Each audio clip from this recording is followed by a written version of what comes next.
kita dari Kristen Pantekosta dan karismatik, ya, itu memang sangat sering berbicara tentang iman, ya, sangat sering. Kalau kita ini dari Kristen Pantekosta dan karismatik itu sangat sering. Nah, tapi tanpa kita sadari seringkali terjadi kenekatan. Bahkan tidak sedikit yang tidak wajar. Nah, saya tidak tahu siapa yang memilih tema ini. Membedakan antara iman dengan nekat. Nah, saya nggak sempat tanya kepada ofisial dari Banten, kenapa milih tema ini? Tapi bagus, untuk kita boleh belajar bersama-sama. Saya mulai dengan satu ayat dulu. Iman, ya. Yudas ayat 20. Ya. Yudas ayat 20, enggak ada pasalnya. Yudas ayat 20. Kita lihat. Yudas ayat 20.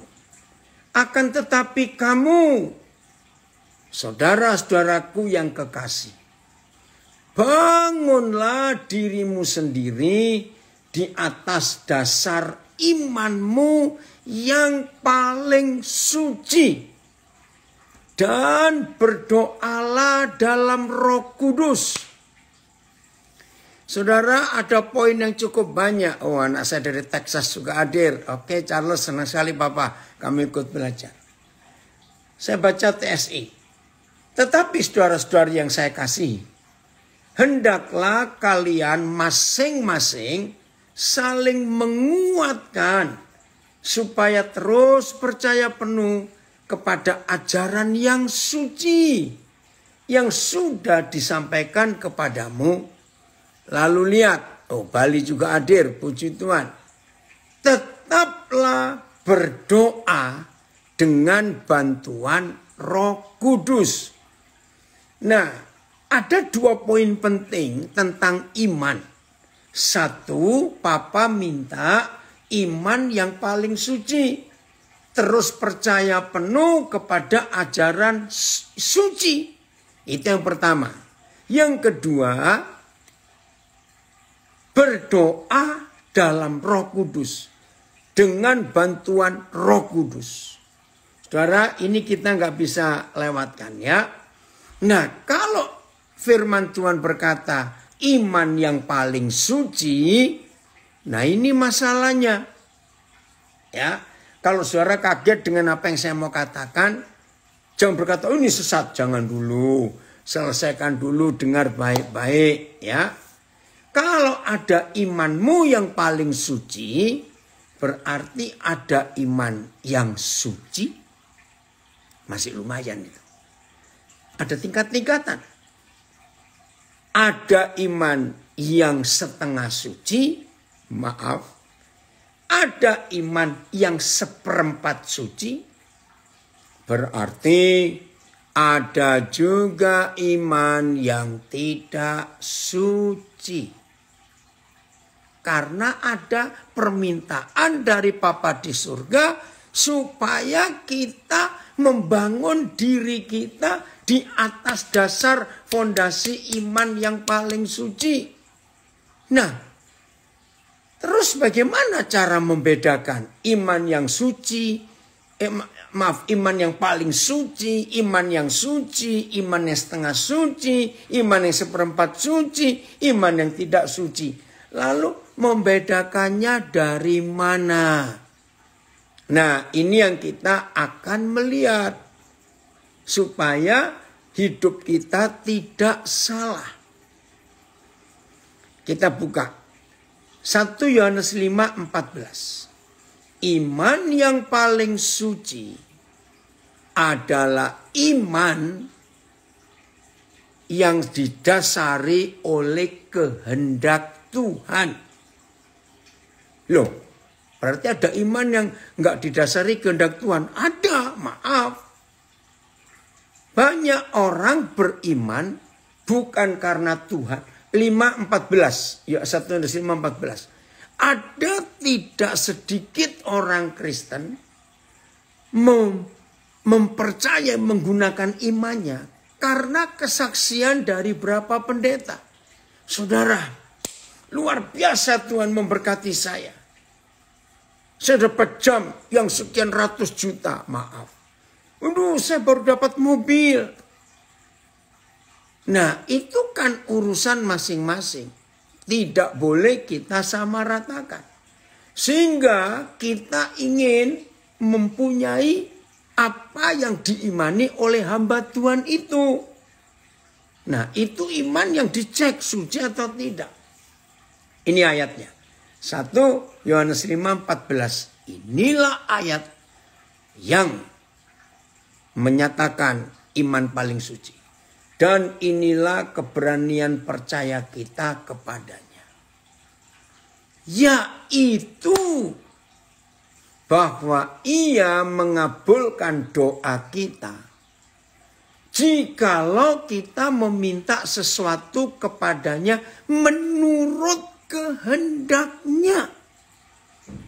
Nah, kalau saudara dan saya mendengar pernyataan Tuhan, kehendak Tuhan dinyatakan kepada kita, yang buat kita itu mustahil. Tapi Tuhan bicara. Imani itu. Karena iman itu datang dari kehendak Tuhan. Jadi nggak salah. Mungkin masih kurang jelas. Lukas 1. Lukas 1. Ayat 36. Lukas 1, 36. Nah ini ada yang komen di Facebook. Sampai ada yang disuruh ke showroom mobil.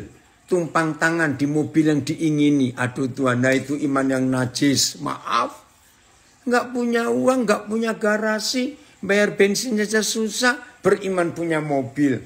Maaf. Jelas salah. Ya. Dan sesungguhnya Elisabeth sanakmu itu. Ia pun sedang mengandung seorang anak laki-laki pada hari tuanya. Nah, Elisabeth mandul malah. Bukan cuma hari tuanya. Tapi karena Yahweh Tuhan nyuruh Gabriel menemui Zakaria.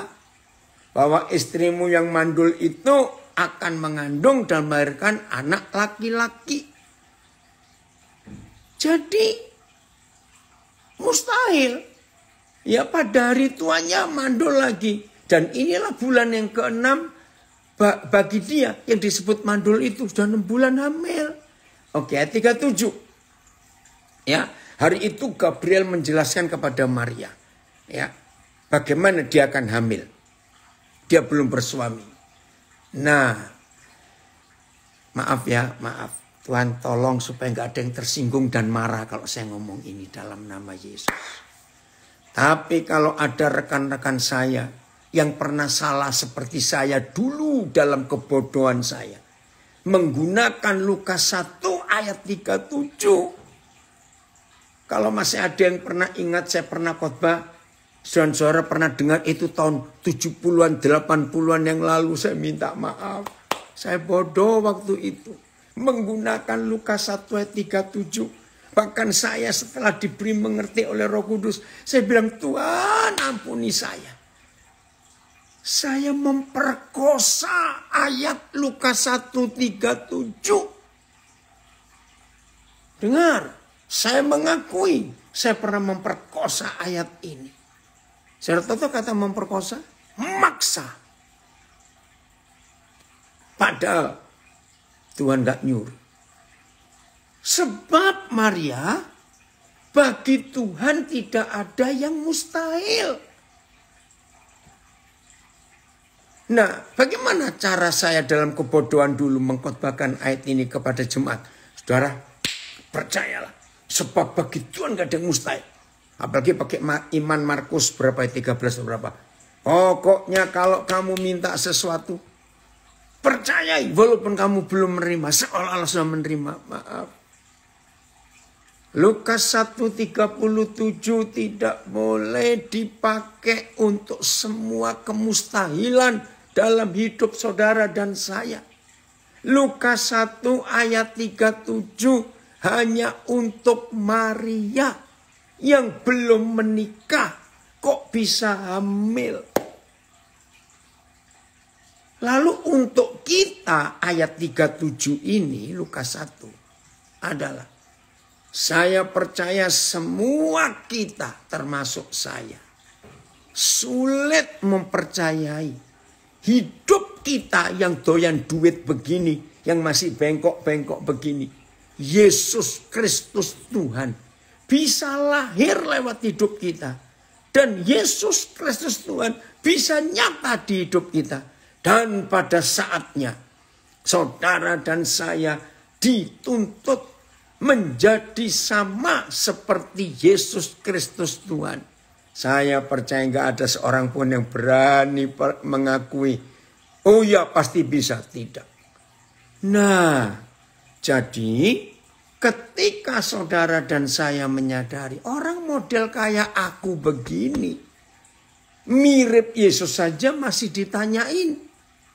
Apalagi diminta menjadi sama seperti Yesus. Nah, ketika saudara dan saya menemukan kemustahilan, orang yang masih doyan duit bengkok-bengkok begini bisa menjadi sama seperti Yesus, maka Lukas 1:37 itu iman yang paling suci.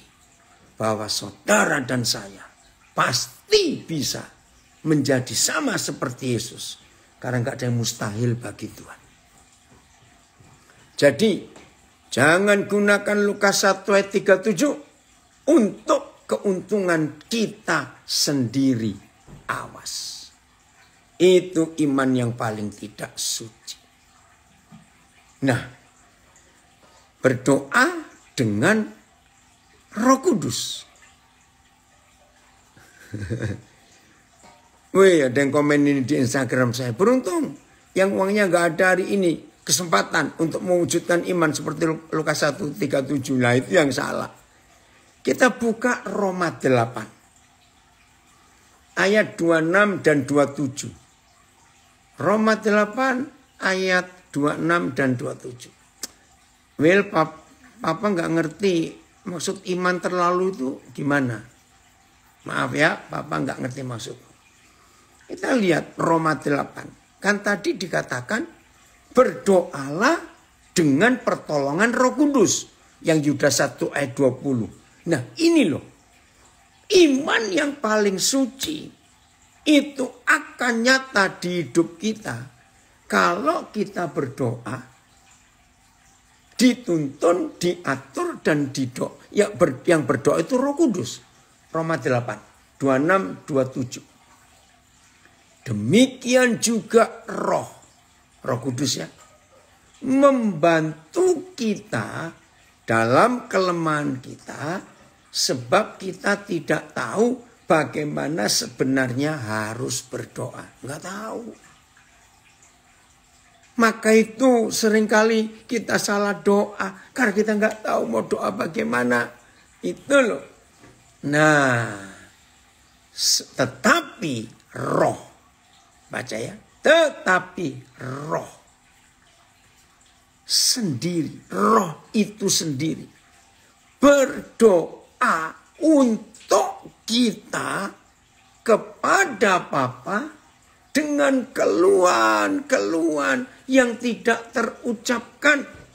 Coba Filipus terjemahan lain ayat 26 ini. Ayo kita lihat berapa terjemahan ini saudara. Ayat demikianlah Roh menolong kita dalam kelemahan kita. Sebab kita tidak tahu apa yang seharusnya kita doakan. Tetapi Roh sendiri yang bersyafaat, perantara, ya demi kita. Dengan keluhan-keluhan yang tidak diungkapkan dengan kata-kata. Saya percaya semua kita pasti pernah ngalami. Suatu saat kita ngalami kesesakan yang sangat berat. Pernah toh? Sampai kita nggak bisa doa, mau ngomong apa nggak tahu. Cuma bisa menangis. Hanya bisa berkata Tuhan, Tuhan. Nah ketika kita tidak bisa berkata-kata bagaimana. Roh itu yang menolong kita. Saya ulang ya. Tetapi Roh sendiri yang bersyafaat demi kita dengan keluhan-keluhan yang tidak dapat diungkapkan dengan kata-kata. Iya, ini ada yang komen di Instagram saya. Banyak yang keracunan teologi kemakmuran. Terima kasih untuk pencerahannya sekarang. Puji Tuhan. BIS. Begitu juga roh Tuhan datang menolong kita kalau kita lemah. Sebab kita tidak tahu bagaimana seharusnya kita berdoa. Roh itu sendiri menghadap Tuhan untuk memohonkan bagi kita dengan kerinduan yang sangat dalam sehingga tidak dapat diucapkan. Wow, luar biasa. TSI, roh Tuhan juga menolong kita dalam kelemahan kita. Karena sebenarnya kita tidak tahu apa yang kita perlu. Apa yang perlu kita doakan. Tetapi rohnya sendiri berdoa untuk kita. Dan menyampaikan permohonan kita kepada Tuhan. Dengan seruan yang penuh perasaan. Dan dengan cara yang tidak bisa dijelaskan oleh bahasa manusia. Nah, jelas ya dari beberapa terjemahan ini. Yang terlambat bisa buka lagi Yudas ayat 20. Ya, Yudas ayat 20. Bangunlah dirimu sendiri di atas dasar imanmu yang paling suci. Dan berdoalah di dalam roh. Nah ini kalau kita berdoa bersama Roh Kudus. Doa kita pasti tepat. Karena hanya roh yang paling tahu. Apa kehendak Tuhan untuk hidup kita. Ayat 27. Roma 8. Ayat 27. Berapa terjemahan Filipus? Papa kami mau belajar. Kalau ada di antara kami yang Tuhan kagetkan dengan ayat-ayat ini, kami mau mengaku untuk kami berubah dalam nama Yesus. Jadi yang dikaget-kagetkan dengan kebenaran ini, jangan keluar ya saudara, ikuti terus. Dan Tuhan yang menyelidiki hati nurani, mengetahui maksud roh itu. Yaitu bahwa roh itu sendiri sesuai dengan kehendak Tuhan berdoa untuk orang-orang kudus. Bayangkan betapa indahnya doa oleh kuasa Roh Kudus. Ayat dan dia yang menyelidiki hati, mengetahui apa yang ada dalam pikiran roh itu. Karena roh bersyafaat bagi orang-orang kudus sesuai dengan kehendak Tuhan. PS. Maka Tuhan yang mengetahui isi hati manusia mengerti kemauan roh itu. Sebab roh itu memohon kepada Tuhan untuk umat Tuhan dan sesuai dengan kemauan Tuhan. Nah karena hanya Roh Kudus yang paling tahu kemauan Tuhan untuk hidup kita. Maka kalau dia berdoa dan memberikan iman kepada saudara dan saya, itu pasti iman yang paling suci. Karena tidak lahir dari keinginan kita, tapi lahir dari keinginan Tuhan. TSI, memang Tuhan tahu apa yang ada di dalam hati manusia. Dan Tuhan juga tahu sedalam-dalamnya tentang permohonan yang disampaikan oleh rohnya sendiri. Saya ulangi. Dan Tuhan juga tahu sedalam-dalamnya tentang permohonan yang disampaikan oleh rohnya sendiri. Woi, terima kasih Roh Kudus. Pasti doa yang dikuasai oleh roh gak pernah salah. Karena hanya roh yang paling tahu sedalam-dalamnya tentang permohonan kita. Dan memang rohnya memohon kepada Tuhan untuk umatnya sesuai dengan kehendaknya sendiri. Lagi sekali jangan lupa 1 Yohanes 5:14 tadi. Dan inilah keberanian percaya kita kepada Bapa karena Dia akan mengabulkan doa kita kalau kita minta sesuatu sesuai dengan kehendaknya. Dan yang paling tahu kehendak Tuhan, ya Roh Kudus sendiri. Ini luar biasa saudara. Terima kasih Bapak, ada Roh Kudus. Sehingga kita tidak pernah salah untuk minta sesuatu. Siap ya mulai hari ini merubah. Oke, saya beri jembatan di antara semua ayat-ayat yang kita sudah baca. Roma, iman datang karena pendengaran. Kok saya jadi lupa. Roma berapa itu? Ya, Roma 10 ya, 14. Coba cari. Nah, supaya 17. Terima kasih. Roma 10:17 supaya iman kita itu suci, maka iman harus dengar dari satu sumber yang betul. Roma 10:17. Jadi iman timbul dari pendengaran.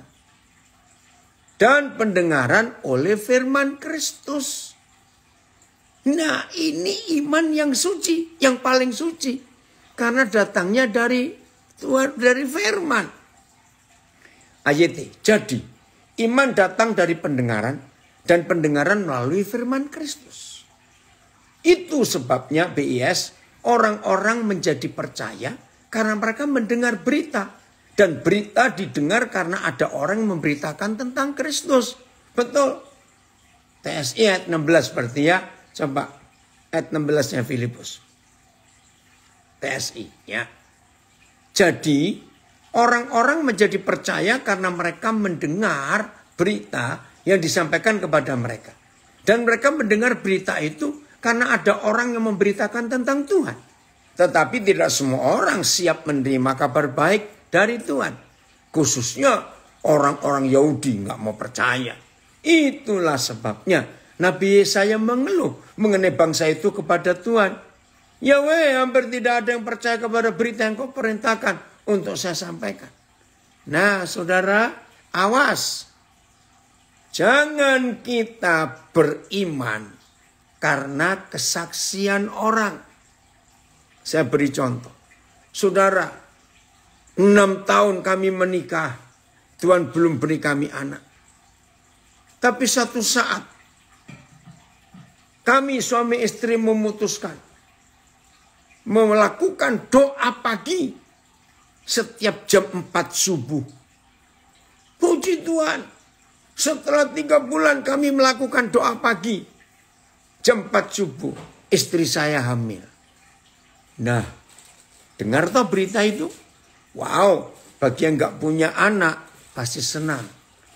Nah, masalahnya kepada keluarga A itu datang firman untuk doa jam 4 pagi.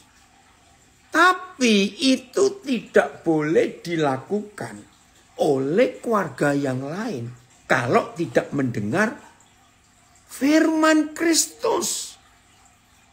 Akhirnya bisa kecewa. Loh, Tuhan kenapa keluarga A itu doa pagi jam 4 selama 3 bulan istri hamil, kami sudah lebih dari 3 bulan. Nah, saudara, masing-masing Tuhan punya cara yang berbeda. Maaf ya. Lihat kasus COVID yang virus Delta. Juli Agustus 2021. Itu mengerikan sekali. Belum pernah sepanjang hidup saya sebagai manusia mengalami ketakutan yang betul-betul takut. Sampai kalau pagi saya bangun, saya nggak berani buka HP saya. Karena saudara tahu teman saya begitu banyak, kenalan saya begitu banyak, anak-anak saya banyak. Tiap hari pasti ada dengar yang meninggal. Itu virus Delta. Nah, dari banyak cerita, tolong ya dengarkan baik-baik. Ada yang berkata, Tuhan kami sudah doa puasa. Kami sudah doa kelepasan, doa pertobatan, doa minta, doa kemana-mana. Kenapa meninggal? Maaf. Kita mau bicara apa? Bahkan kalau kita lihat fakta, saudara. korban pertama COVID-19. 22 Maret 2020. Korban pertamanya justru hamba-hamba Tuhan. Aneh bukan? Kita mau bicara apa? Maka itu hati-hati dengan mendengar kesaksian. Ada orang kanker. Wah, luar biasa. Dokter nggak bisa apa-apa. Sembuh. Tapi ada yang sudah beriman. Maaf, meninggal. Terus kita mau pakai iman yang mana? Maaf ya. Jangan tanya saya. Saya pun tidak bisa jawab. Saya cuma bisa berkata, kedaulatan Tuhan. Lebih dari itu, maafkan saya. Lukas 7, ayat 3. Nah, ini iman yang paling suci setelah mendengar tentang Yesus dari perwira Kapernaum ini. Lukas 7 ayat 3. Nah, ini ada yang komen di Instagram saya, COVID nggak bisa ditengking. Ya. Nah, lihat ini, Lukas 7. Papa, kami mau merubah sikap kami dalam nama Yesus. Ketika perwira itu mendengar tentang Yesus. Cocok ya dengan Roma 10 ayat 17. Ketika perwira itu mendengar tentang Yesus, timbul iman. Ibrani mengatakan, iman tanpa perbuatan mati. Nah, lihat perwira ini, jenderal ini, mendengar tentang Yesus. Lalu imannya bangkit. Setelah imannya bangkit, dia bertindak. Apa tindakannya? Menyuruh beberapa orang tua-tua Yahudi kepada Yesus untuk meminta supaya ia datang dan menyembuhkan hambanya. Nah, ini hal sama yang saya ingin katakan tentang Lukas 1 ayat 37. Maaf, saya pernah ada di kebodohan berapa puluh tahun yang lalu mengkhotbahkan Lukas 7 iman perwira Kapernaum dengan menantang jemaat. Ayo, siapa yang sedang mengalami kesedihan? Mamanya sakit, anaknya sakit, menantunya sakit, cucunya sakit, papanya sakit. Ayo kita beriman. Seperti Lukas, seperti perwira ini. Ternyata salah.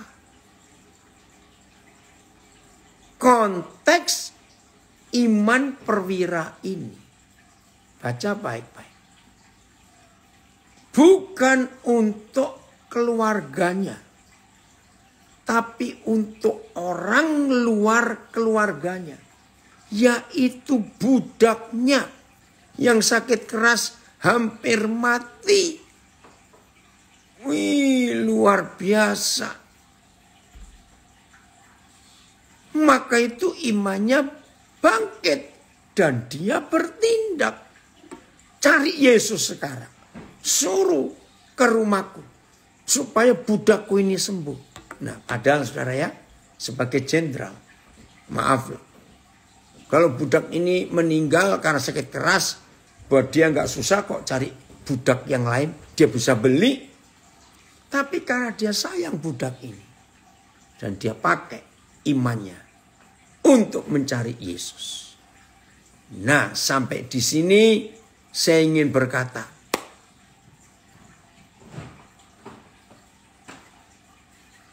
iman yang paling suci adalah iman bukan untuk aku dan keluargaku, maaf, dan anjingku dan ikanku. Karena ada orang-orang punya ikan peliharaan sampai ratusan juta loh katanya. Saya juga nggak tahu ikan apa itu. Iman yang paling suci kita praktekkan dulu. Kita gunakan dulu untuk orang yang di luar kita dan keluarga kita. Itu iman yang paling suci. Wah, ini ada kesaksian. Anak saya ya, maaf ya, ini yang nulis dia di Instagram. Cerita dikit. Dulu 2015 saya di kondisi yang sangat berat. Nggak tahu bisa lanjut sekolah atau tidak. Pas kelas 2 SMA ingin kuliah di bidang pariwisata. Tapi tidak tahu gimana caranya. Uang tidak ada. Tidak punya siapa-siapa. Lalu Tuhan pertemukan dengan Papa Daniel di 2005. Dan saya ditawarkan untuk kuliah di Bali. Seperti yang saya memang inginkan. Tapi saya nggak pernah doa dan minta. Tapi itu Tuhan sediakan. Puji Tuhan. Nah ini. Oh 2005 bukan 2015. Ya. Nah saudara, iman. Oke. Ada yang nambahin lagi. Amin. Berarti iman kita itu tergantung dengan pola pikir. Pola pikir. Iya. Atau bagaimana tergantung. Kita dipengaruhi oleh siapa. Itu yang penting sekali. Oke ya. Saya lanjutkan. Jadi iman nomor 1 harus bekerja untuk orang lain. Bukan untuk keluarga kita. Maafkan saya. Kalau iman kita terbiasa beriman untuk orang lain. Kalau Tuhan yang bicara. Kerjakan itu. Ya, oke. Lukas 11. Ya. Maka itu diantara 4 Injil. Saya paling suka mempelajari Injil Lukas. Ini Injil yang hebat buat saya. Menceritakan bagaimana kehebatan fakta Tuhan Yesus. Lukas 11.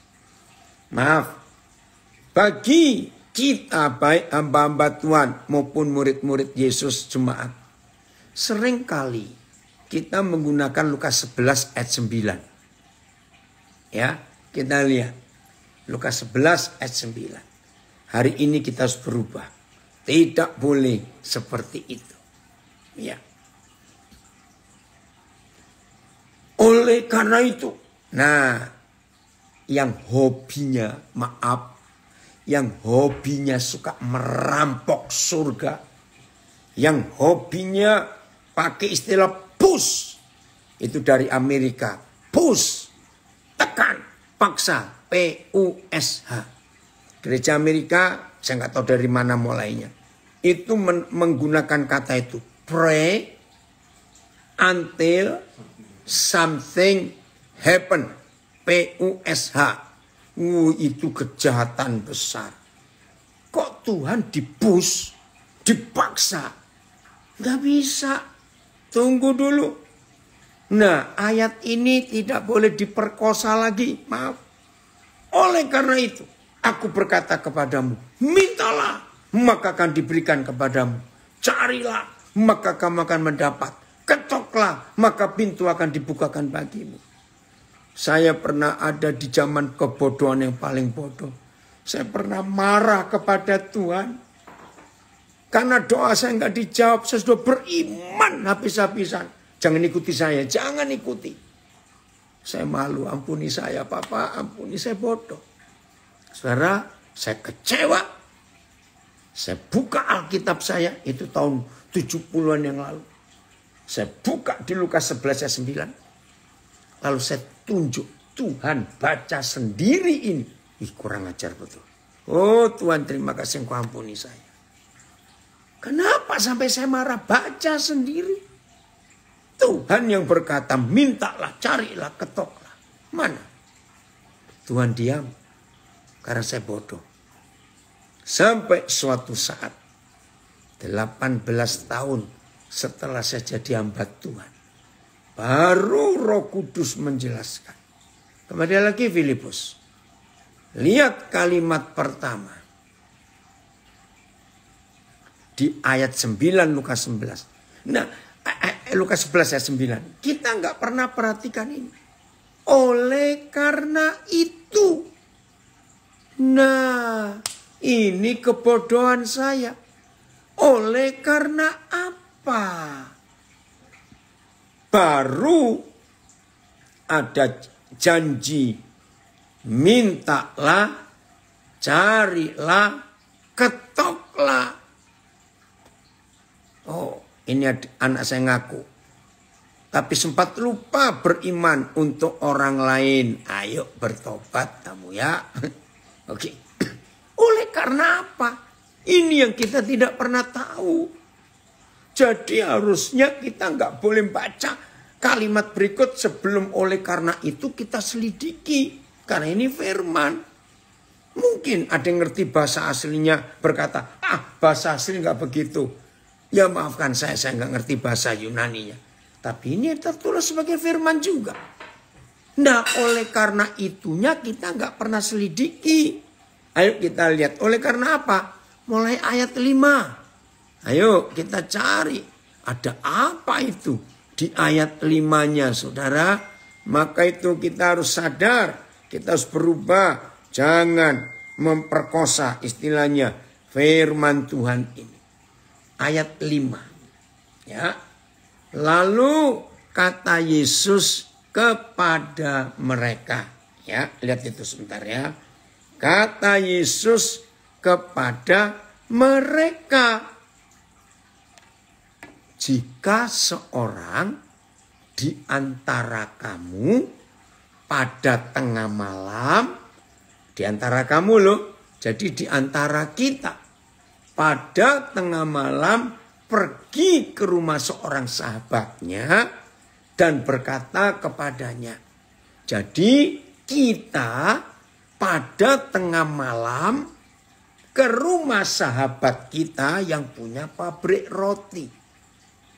Dan kita ketok pintunya.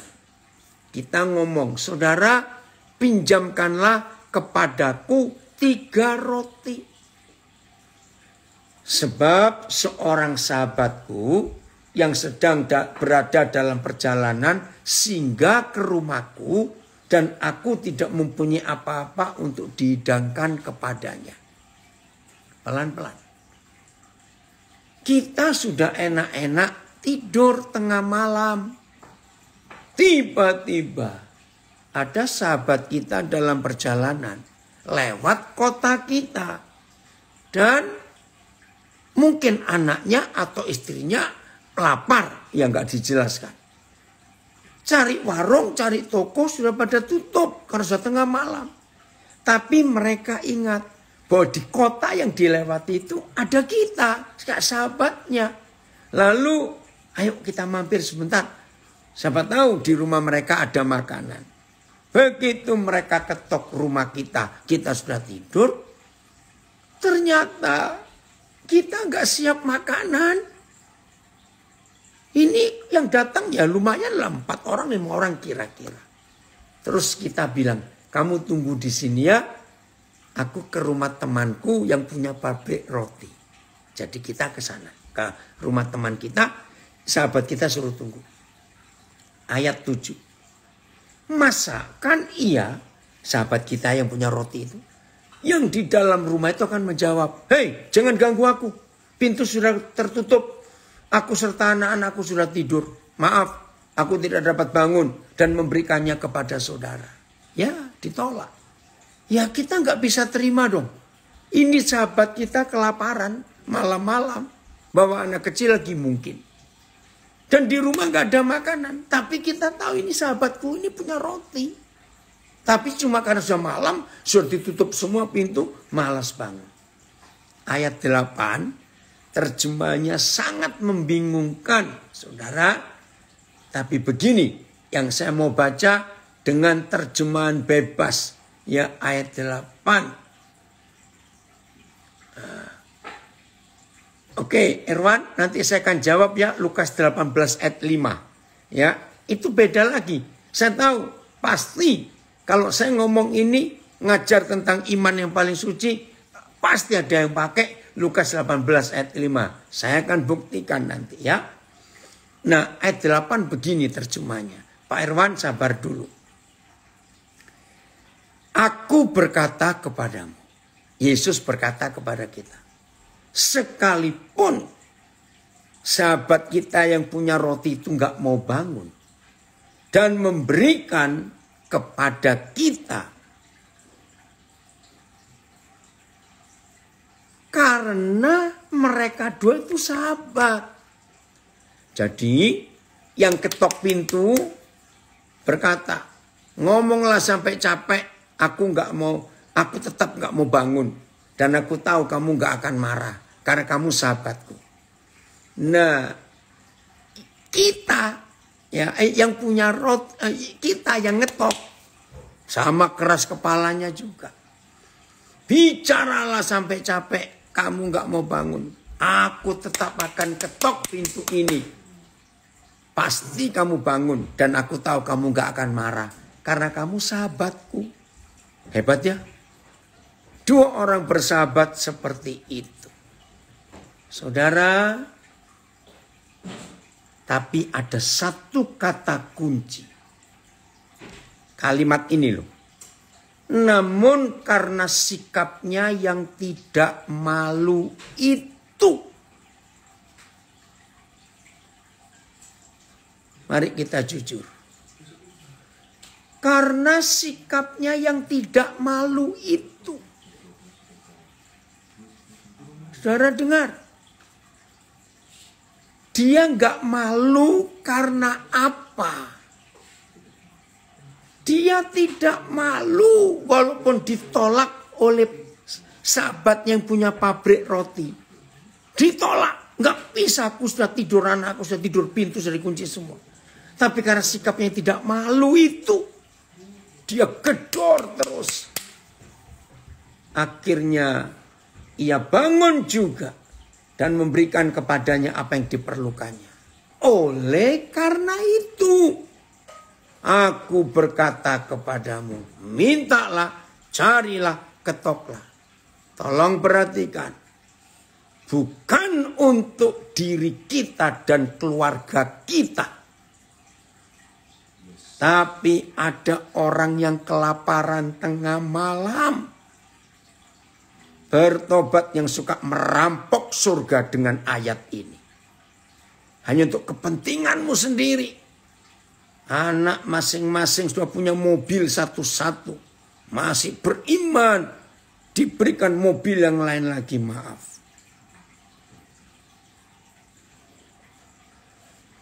Seringkali kita memaksa Tuhan tanpa malu untuk memenuhi keinginan kita sendiri, maaf.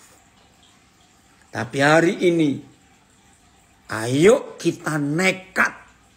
Jadi iman vs nekat. Nekatnya itu enggak selalu salah. Kita menurut Lukas 11 harus nekat. Bukan untuk diri kita dan keluarga kita. Harus nekat untuk orang lain. Ketika kita tidak punya. Harus nekat. Saudara, sampai hari ini saya gunakan dua-dua, iman dan nekat. Ketika saya tahu orang itu harus ditolong kalau Tuhan yang suruh, saya tanpa malu akan minta. Bukan untuk saya, Tuhan periksa. Tuhan tahu motivasi saya. Maka itu kita nggak boleh salah. Jadi mulai hari ini, jangan gunakan Lukas 11 ayat 9. Hanya untuk kepentingan kita dan keluarga kita saja. Tidak, untuk orang lain. Ini yang kita harus percaya. Tuhan tolong kami. Supaya tahu kebenaran ini. Saya keluar dari Lukas. Amsal 3, 27, 28. Nah ini kalau kita punya. Siapa yang punya pabrik roti itu di Lukas 11? Dialah orang Bethlehem. Rumah roti, ya Tuhan Yesus sendiri. Jadi saudara dan saya ketika nggak punya apa-apa dan ada orang yang datang, ayo kita gedor surga untuk orang lain, bukan untuk kepentingan kita, dengan sikap tidak malu. Tapi kalau kita maksa Tuhan untuk kepentingan kita, kita harus tahu malu dan bertobat. Oke, Amsal 3 ayat 27-28. Saya baca dengan terjemahan yang betul. Janganlah menahan kebaikan untuk orang-orang yang berhak menerimanya.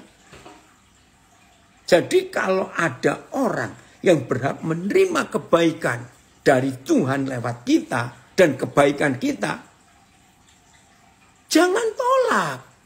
Padahal engkau mampu melakukannya. Jadi bagi yang tidak punya, gunakan Lukas 11. Bagi yang punya dan bisa menolong orang lain, gunakan Amsal 3.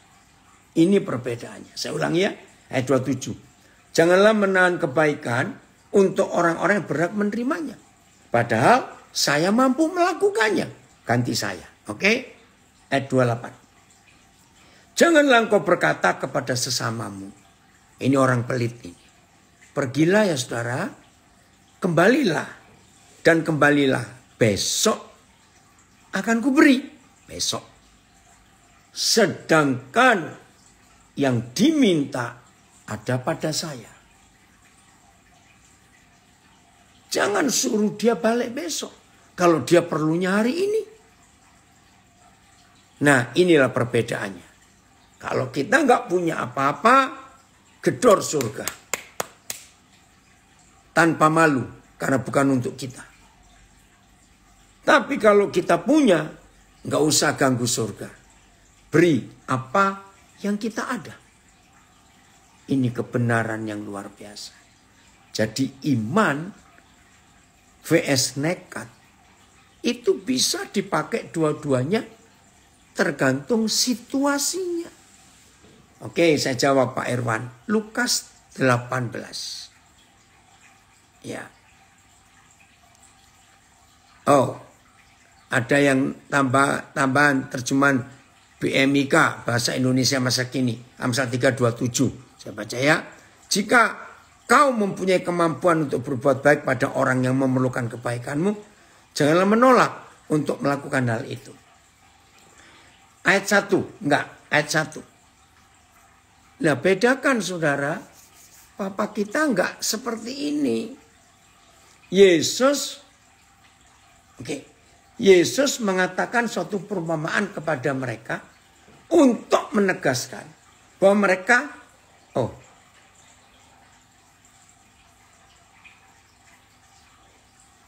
Filipus, nah ya. Yesus mengatakan satu perumpamaan kepada mereka untuk menegaskan bahwa mereka harus selalu berdoa dengan tidak jemu-jemu. Ingat, bukan untuk diri kita. Ini Lukas semua. Katanya, dalam sebuah kota ada seorang hakim yang tidak takut Tuhan dan tidak menghormati seorang pun. Nah, ini yang saya tidak setuju. Tidak semua perumpamaan yang Tuhan Yesus ajarkan itu tentang Bapa di surga. Tidak semua. Kalau tentang Bapa di surga, Tuhan Yesus selalu berkata, inilah perumpamaan tentang kerajaan surga. Katanya dalam sebuah kota ada seorang hakim yang tidak takut Tuhan dan tidak menghormati siapapun, seorang pun. Dan di kota itu ada seorang janda yang selalu datang kepada hakim itu dan berkata, belalah aku terhadap lawanku. Maaf. Papa kita itu hakim yang adil. Bukan tidak adil. Jadi, kalau papa kita hakim yang adil, kita nggak perlu minta gedor-gedor tanpa jemu-jemu. Enggak. Dia papa yang baik. Contoh Lukas 16. Nah, ini masih banyak yang bingung. Coba lihat Lukas 16 ayat 1. Nah, ini pun disalah ngertikan. Dikira ini tentang Bapa di surga. Tidak. Lukas 16 ayat 1. Jadi beda ya, harus beda. Perumpamaan tentang bendahara yang tidak jujur. Dan Yesus berkata kepada murid-muridnya, ada seorang kaya yang mempunyai seorang bendahara. Dan kepadanya disampaikan tuduhan dan seterusnya. Ini bukan tentang papa kita. Ini tentang dunia ini. Jadi bedakan. Saya harap tidak ada perdebatan ya. Nah, tapi begini. Kalau masih ada saudara yang percaya Lukas 18 ayat 5 itu, ya nggak apa-apa. Gunakan. Toh yang menjawab juga Tuhan. Bukan saya dan bukan tetangga saudara atau presiden atau siapa. Jadi ngerti ya, jangan marah. Oke, supaya nggak terlalu panjang. Apa yang ditanyakan tadi, Lukas 18 ayat 5, saya harap jelas. Jadi tidak semua perumpamaan yang Tuhan Yesus katakan itu tentang Bapa di surga. Tidak, tentang rahasia surga juga tidak. Gitu ya, supaya kita jelas. Oke, bagian yang terakhir. Terima kasih Papa untuk kami belajar. Saudara, prinsip sederhana. Ya, prinsip sederhana. Tapi ini sangat penting. Untuk sepanjang perjalanan hidup iman kita. Berjalan di dunia bersama dengan Bapa di surga. Untuk segala sesuatu. Jangan muaranya. Tahu ya sungai? Kalau ada sungai pasti ada muara. Jangan muaranya hanya untuk kita. Nggak bisa. Tadi pagi sempat diskusi di satu grup. Yaitu tentang sungai. Saya nulis. Kenapa Tuhan gak suka orang pelit? Bahkan di perjanjian baru ada 3 ayat. 1 Tuhan Yesus yang berkata. 2 Paulus yang menulis. 3 di kitab Wahyu. Nah di dalam perjanjian baru ada 3 ayat yang mengatakan. Orang pelit pasti tidak masuk surga. Walaupun tidak berzina, tidak membunuh, tidak mencuri. Tapi kalau pelit tetap masuk neraka. Ayatnya cari sendiri ya. Serius. Nah yang gak percaya berarti tetap mau pelit. Ya gak apa-apa lah, terserah saudara. Tapi setelah saya tahu ayat itu, saya gak mau pelit. Lah kenapa diskusi itu tadi pagi? Karena setan itu kan uang. Uang itu setan. Lihat. Maaf. Kasusnya Kepolisian Republik Indonesia. Dalam 2 bulan ini. Aduh ngeri sekali. Saudara. Nggak usah sibuk siapa pelakunya. Ya kebetulan. Kok banyak yang Kristen. Aduh ampuni Tuhan. Tapi yang kita perlu sibuk. Ada apa di balik semuanya? Uang. Betul nggak? Kalau nggak ada uang, nggak ada masalah ini. Uang. Jadi betul-betul uang itu setan. Nah dalam diskusi tadi pagi, saya tuh bilang, saya tuh nggak pernah cinta setan. Ya goblok dong, masa ada orang cinta setan? Ya, saudara nggak cinta setan tapi cinta uang. Sama, karena uang itu setan. Nah terus saya berkata, gampang kok. Apa bukti kalau kita nggak sayang sesuatu? Ya nggak disimpan dong, nggak sayang kok. Ya dibuang-buang, ambil aja, siapa mau, nggak sayang. Nah, yang nggak mau percaya ini nggak apa-apa. Saya nggak mau ribut kok, nggak mau ribut. Ya, jalan aja sudah. Tapi saya begitu hidup. Saya nggak mau sayang setan. Ngapain sayang setan? Sayang Tuhan, sayang istri, sayang anak-anak, sayang saudara-saudara, itu lebih baik daripada sayang setan. Betul? Nah, dengarkan. Segala sesuatu yang kita lakukan, muaranya harus jelas kemana. Saudara beriman untuk bisnis diberkati, tidak apa-apa. Tapi keuntungannya Untuk siapa? Harus dicek. Maka itu dalam dunia bisnis modern ada singkatan CSR, masih ingat ya? Corporation Social Responsibility. Jadi hukum modern ini semua perusahaan di dunia, semua itu diwajibkan untuk menyisihkan keuntungannya untuk bertanggung jawab kepada komunitasnya. Corporate Social Responsibility, Society Responsibility. Jadi tanggung jawab ke komunitas itu harus ada. Dan itu diambil dari Alkitab. Maka saya katakan tadi pagi, kalau sampai ya misalnya ada sungai yang pelit, sungai nggak mau berbagi, berarti sungai itu mempersempit muara atau mungkin menutup muara. Jawab pertanyaan saya, apa yang terjadi ketika sungai mempersempit muara? Ketika ada yang nulis, bagi saya uang itu bukan setan. Ya, yang bicara bukan saya. Itu Lukas 16 ayat 9. Ya Pak Gunawan, jadi maafkan saya. Tuhan yang berkata loh, uang itu setan loh. Ya mamon itu kan setan. Enggak apa-apa. Kalau ada yang percaya berkat, ya. Tapi saya mau jawab. Dari Jombang. Ya. Jawab kabari. Ya, oke, saya mau jawab. Dengar ya. Semua berkat Tuhan. Dengar. Semua yang disebut berkat Tuhan adalah segala sesuatu yang gak bisa dibeli dengan uang. Segala sesuatu yang masih bisa didapat dengan uang itu hukum alam, bukan dari Tuhan. Karena Tuhan membedakan antara uang dengan Tuhan. Matius 6:24. Bahkan ada tulisan bagus di dunia ini. Sampai hari ini gak ada yang tahu siapa yang menulis itu. Begini tulisannya. Apa yang bisa dibeli dengan uang?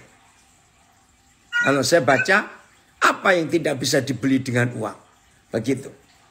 Uang bisa beli tempat tidur yang mahal. Tapi uang gak bisa beli tidur yang nyenyak. Uang bisa beli vitamin-vitamin, suplemen, obat-obatan yang mahal. Tapi uang gak bisa beli kesehatan. Uang bisa beli buku-buku yang mahal. Tapi uang gak bisa beli kepandaian. Uang bisa beli alat-alat hiburan yang luar biasa. Tapi uang gak bisa beli bahagia dan sukacita. Nah, itulah bukti bahwa berkat Tuhan itu bukan uang. Maaf. Lagi sekali yang masih percaya tidak apa-apa. Maka itu Matius 6:24 tegas. Yesus berkata, kamu tidak bisa mengabdi kepada dua tuan. Oke, terima kasih Filipus. Saya baca ya. Tolong yang belum pernah dengar ini, hari ini dengar. Tak seorang pun dapat mengabdi kepada dua tuan. Nah, seorang di kalimat pertama itu adalah kita. Kita nggak bisa mengabdi kepada dua tuan. Seorang. Karena jika demikian, kita akan membenci yang seorang. Nah, saudara baca. Seorang yang kedua di kalimat ayat ini. Bukan seorang di kalimat pertama. Dengar baik-baik. Seorang di kalimat kedua. Itu justru uang dan Tuhan. Kaget saya. Pertama kali Roh Kudus menunjukkan ini. Jadi Tuhan Yesus itu berkata, uang itu bukan benda, bukan barang, tapi uang itu pribadi seorang. Catat ini baik-baik. Maka itu ketika pendeta-pendeta tidak bisa membedakan Matius 6:24 ini, lalu menyamaratakan bahwa berkat Tuhan itu juga berupa uang. Salah. Kekayaan bukan berkat Tuhan. Kekayaan itu hukum alam. Saya punya 3 resep untuk jadi kaya tanpa Tuhan. Keren loh, saya dapat resep itu. Saya bagi gratis kepada saudara sekarang. Yang mau ikuti pasti kaya. Saya jamin. Tanpa Tuhan. Berdosalah terus. Pasti kaya. Kalau melakukan 3 hal ini. 1, dapat warisan. Wih, kalau dapat warisan langsung kaya dong. 2, yang rajin. Pokoknya saudara rajin. Lebih dari siapapun juga. Yang ketiga, pelitlah. Nah, inilah 3 resep gratis untuk kaya tanpa Tuhan. Lakukan, tidak apa-apa. Jadi Tuhan Yesuslah satu-satunya orang yang berkata, uang itu pribadi, bukan benda. Berarti uang itu punya nyawa. Uang itu punya kekuatan. Dan memang, udah kita ada yang komen di Facebook. Setuju, bahkan uang bisa bikin perpecahan. Betul. Maaf, gereja-gereja yang gak ada uangnya itu lebih aman daripada gereja yang banyak asetnya. Maaf saya berkata. Berapa belas tahun yang lalu saya nulis buku intrik dalam gereja. Salah satu kalimat, dan ternyata ada beberapa rekan saya pendeta yang gak suka. Tapi ya saya bilang maafkan saya. Tapi itu faktanya. Saya bilang, jangan takut lewat kuburan walaupun malam hari. Sebab di kuburan gak ada setannya. Setan sudah pindah semua ke dalam gereja. Wah, ada yang marah. Lo kok bisa?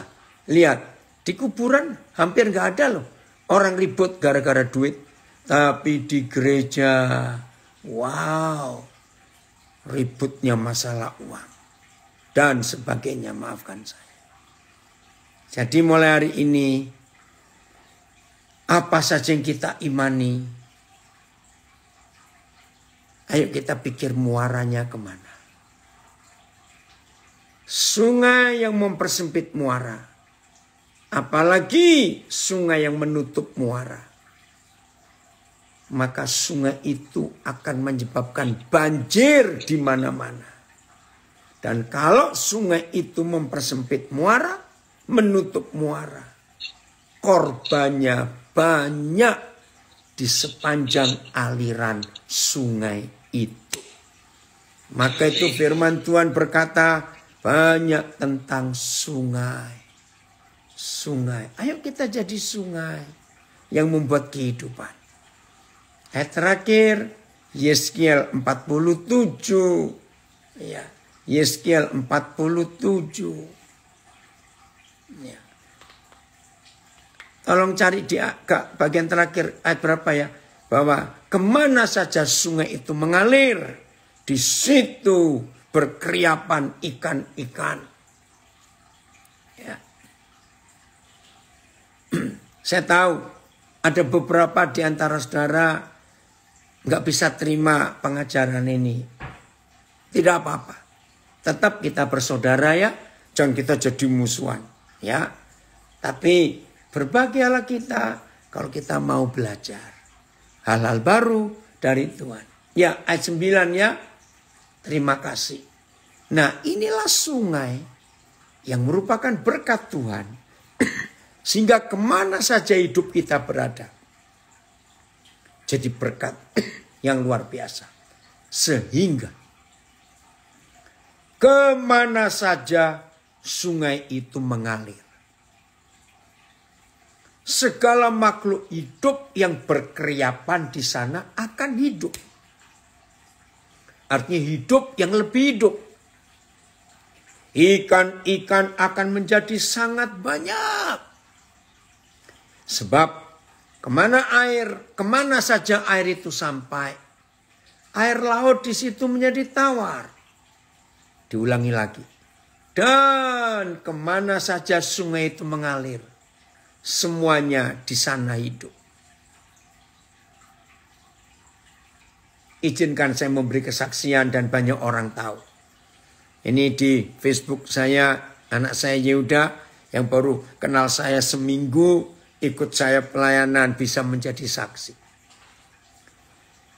Jadi contoh iman yang paling suci. Kemana saja saudara dan saya pergi, kemana saja saudara dan saya pergi. Ada kehidupan enggak? Maaf ya, saya cuma bersaksi. Tadi 3 jam yang lalu saya baru tiba di Melbourne, Australia. Kenapa saya ke Melbourne? Sebab besok siang tanggal 1 September saya akan menghadiri pemakaman seorang yang saya baru kenal 30 April yang lalu. Dan dia dan keluarganya dalam kondisi yang betul-betul menyedihkan, kena satu penyakit. 22 Agustus minggu lalu dia meninggal. Enggak tahu kenapa Tuhan gerakkan saya untuk saya datang.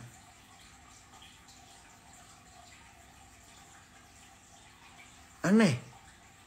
Tapi saya ingin jadi berkat. Ada banyak hal. Saya sebagai sungai. Saya ingin membawa kehidupan kemanapun saya pergi. Maka itu iman vs nekat. Harus dilihat ujungnya. Jadi berkat enggak? Punya dampak enggak? Orang-orang yang kenal saya, termasuk istri saya pun pernah berkata, kamu itu nekat. Tapi saya berkata, harus nekat. Yaitu tadi Lukas 11, saya nekat gedor surga. Bukan untuk saya. Tapi untuk orang lain yang memang Tuhan bicara. Jadi sesekali nekat itu penting. Tanpa malu, bukan untuk diri sendiri. Tapi untuk banyak orang. Untuk pekerjaan Tuhan. Ayo kita melakukan itu dalam hidup ini. Terima kasih Bapak. Untuk kasih-Mu yang luar biasa. Dan dunia menantikan iman yang paling suci ini lewat hidup kita. Dan sesekali perlu nekat. Oke ya, terima kasih Bapak, Engkau hebat. Tolong kami untuk kami mengerti isi hati-Mu. Supaya mulai hari ini kami gak jadi perampok-perampok surga. Yang hanya beriman untuk diri kita sendiri. Ya. Ini ada komen dari anak saya di Jogja. Saya mau bacakan komennya. Terkadang kita merasa akan menjadi berkat. Tapi yang dilayani merasa tidak. Bagaimana ya? Padahal kita nekat berkorban. Enggak apa-apa. Tuhan Yesus pun sudah nekat ke dunia. Ditolak juga kok Bin. Enggak apa-apa. Ya, saya juga pernah ngalami seperti itu. Saya sudah perjuangkan luar biasa. Saya digigit sendiri oleh orang itu. Ya sudah. Enggak apa-apa. Gitu ya. Berarti doamu dijawab Bin. Ku mau sepertimu Yesus. Haleluya. Tuhan Yesus memberkati kita semua. Dan jadilah pelaku firman. Amin.